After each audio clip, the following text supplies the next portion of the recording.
ಉತ್ತರ ಕರ್ನಾಟಕದ ಹೆಮ್ಮೆಯ ರೈತ ಧ್ವನಿ ಟಿವಿ ಚಾನೆಲ್, ಬೆವರಿಗೊಂದು ಭರವಸೆ. ರೈತ ಧ್ವನಿ ನ್ಯೂಸ್ಗೆ ಸ್ವಾಗತ. ಸವಣೂರು ತಾಲೂಕಿನ 8ನೇ ಕನ್ನಡ ಸಾಹಿತ್ಯ ಸಮ್ಮೇಳನವು ಸವಣೂರು ನಗರದ ಲಾಲಟೇಶ್ವರ ಕಲ್ಯಾಣ ಮಂಟಪದಲ್ಲಿ ಅದ್ಧೂರಿಯಾಗಿ ನೆರವೇರಿತು.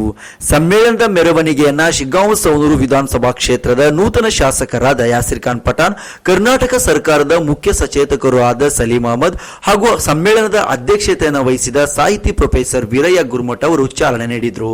ಸಾಹಿತ್ಯ ಸಮ್ಮೇಳನದ ಮೆರವಣಿಗೆಯು ವೀರಯ್ಯ ಗುರುಮಠ ಅವರ ಹುಟ್ಟೂರಾದ ಕೆಳಲ್ಕೊಂಡ ಗ್ರಾಮದಿಂದ ಮೆರವಣಿಗೆ ಹೊರಡಿ ಸವಣೂರು ತಾಲೂಕಿನ ಮುಖ್ಯ ನಗರಗಳಲ್ಲಿ ಸಂಚರಿಸಿ ಲಲಾಟೇಶ್ವರ ಕಲ್ಯಾಣ ಮಂಟಪಕ್ಕೆ ಬಂದು ತಲುಪಿತು.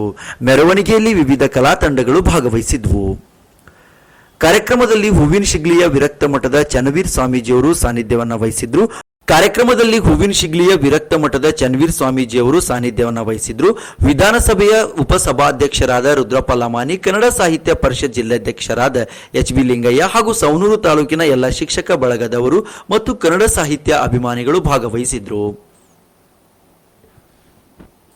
ಎಲ್ಲ ಮಹಿಳೆಯರು ಈ ಉದ್ಘಾಟನಾ ಕಾರ್ಯಕ್ರಮದಲ್ಲಿ ಭಾಗಿಯಾಗಬೇಕಂತೇಳಿ ಅವರಿಗೆ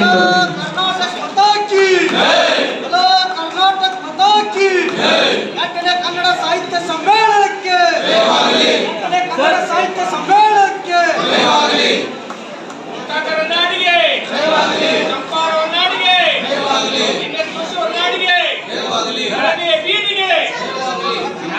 दीपक ज्योति परब्रह्म दीपक ज्योति जनार्दन दीपो हरति पापानि स्थापन दीपक ज्योति ಜಗತ್ತಿನ ಅಂಧಕಾರವನ್ನ ನಿರ್ಮೂಲನೆ ಮಾಡತಕ್ಕಂತ ಈ ಜ್ಯೋತಿಯ ಒಂದು ಆರಾಧನೆ ನಮ್ಮೆಲ್ಲರಿಗೂ ಪುಣ್ಯದ ಕೆಲಸವಾಗಿದೆ.